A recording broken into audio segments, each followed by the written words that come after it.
la presse sportive donc tey ñun ñoo leen woo fii pour wax leen ni suba dañu bëgg a ubbi stade municipal des Parcelles si sunu décision parce que depuis presque 1 mois ba 2 mois 15 jours mën nañu wax ni CSTP lim ñu digoon defu ko ministre Matar Ba demoon na terrain ñaari tali ne dans 1 mois de mai la woon boobu yéen a ngi koy fàttaliku toute la presse était là-bas je vous prends à témoin moom moo ko wax man boobu j'étais malade sur mon lit mu ne carrément dinañ ubbi stade municipal dans 1 mois boobaag léegi am na plus de 5 mois juróomi weer passé na ubbi wuñu stade bi weer ak genn wàll ngi nii ñaari semaine man maa fi dugg ak samay agent di peinture di pavage di dindi ay ñax di dindi ay xeer ba stade bi mel ni mu mel nii li fi des si liggéey bareetul te incha allah fii ak ñaari semaine dinaa terminer liggéey yi fi nekk yëpp ba mu des turbine ba la nga xam ne dinaa leen fa yóbbu léegi wan leen lu tax du ma ko laal mais à part loolu daal gazon bi net na buts yi monté nañ ko dimanche turbine bi nekk sama ginnaaw amul problème am nañu 4 vestiaires am nañu 20 toilettes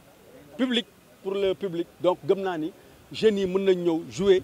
ballon bi mën na daw suba dinañ commencer zone 8C bu ñu paree teg ci zone 8B donc loolu daal mooy li nga xam ne moom laa bëggoon annoncer tey la jeunesse sportive des Parcelles que dès demain incha allah on va donner le coup d'envoi de l'ouverture de la saison donc 2021 du championnat national populaire au niveau des Parcelles avec 2 zones donc à peu près 35 ASC si je ne me trompe pour les 2 zones. ñun mairie Parcelles bu ñuy def suñu budget en 2015 2016 on était à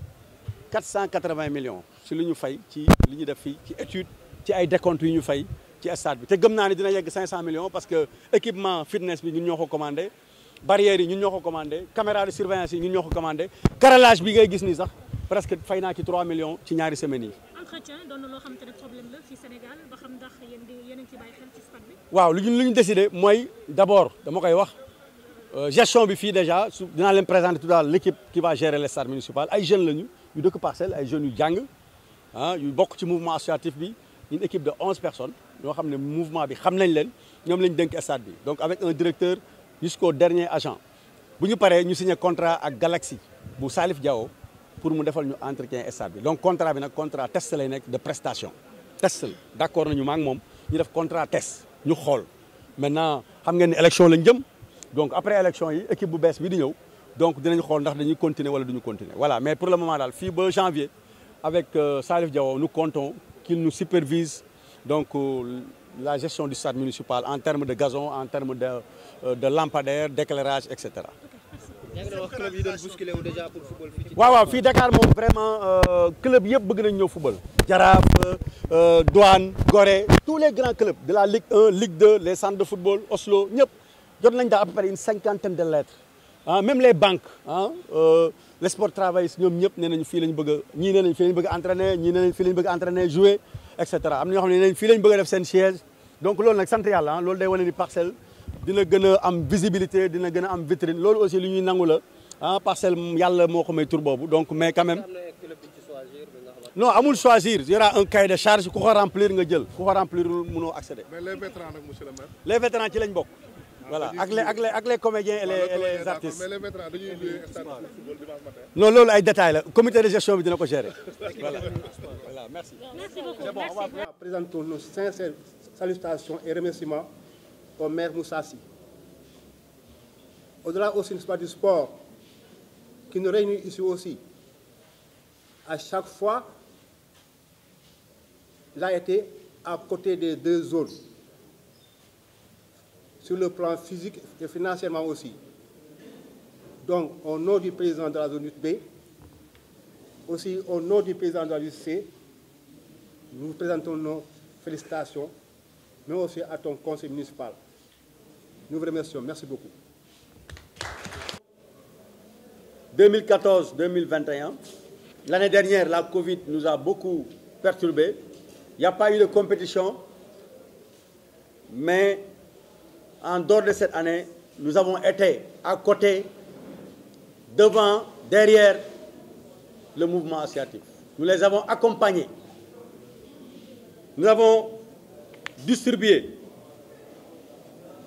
pour les ASC seulement. Nous avons distribué une enveloppe globale de 61 800 000.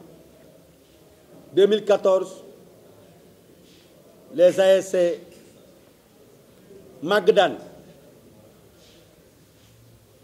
811 Bidéew bi Jant bi Guy gi Ndaali Bokk Jëf Kambeng Renaissance Jàppo Tool bi Am Jom Sancaan Dental Jokko Bokk Yoon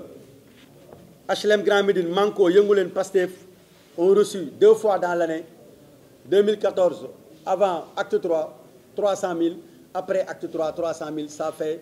2 virements de 600 000 francs CFA 2015 400 000 pour chacune de ces ASC 2016 400 000 aussi pour chacune de ces ASC sauf Bokk Yoon qui n'avait pas déposé 2017 400 000 pour chaque ASC sauf Bidéew bi qui n'avait pas déposé de dossier 2017 aussi 400 000 pour chaque ASC donc Bidéew bi n'avait pas déposé je l'ai dit 2018 aussi 400 000 pour chaque ASC et l'ASC Bokk Yoon aussi pour une deuxième fois n'avait pas déposé de dossier 2018 on a refait la même subvention 400 000 2019 encore 400 000 2020 c'était la Covid cette année 2021 je vous remettrai tout à l'heure le mandat de virement de chaque la copie du virement de chaque ASC 500 000 francs pour clôturer ce mandat. Nous avons donné un soutien complémentaire aux 2 ASC qui nous représentent aux phases départementales. Manko 500 000 supplémentaires ça fait une subvention de 2 millions. Guy gi 500 000 ça fait une subvention de 1 million. Au finish pour ce mandat 2014-2021 chaque ASC des parcelles du mouvement navétane a reçu une enveloppe de 3 100 000 francs de la municipalité des Parcelles Assainies. Nous avons aussi accompagné les 2 zones. Nous avons réparti 10 millions, sauf pour 2019 pour zone 8B. Mais de 2014 à 2021, nous avons décidé et distribué une enveloppe de 10 millions entre les 2 zones. 1 million pour la zone 8B, 500 000 pour la zone 8C. Mais nous ne sommes pas aussi limités toujours à ça. Nous avons aussi accompagné les ASC en coupe et récompense prix. Nous avons mandaté aux percepteurs, avec parrainage des finales de 2014 à 2020, 2019-2020,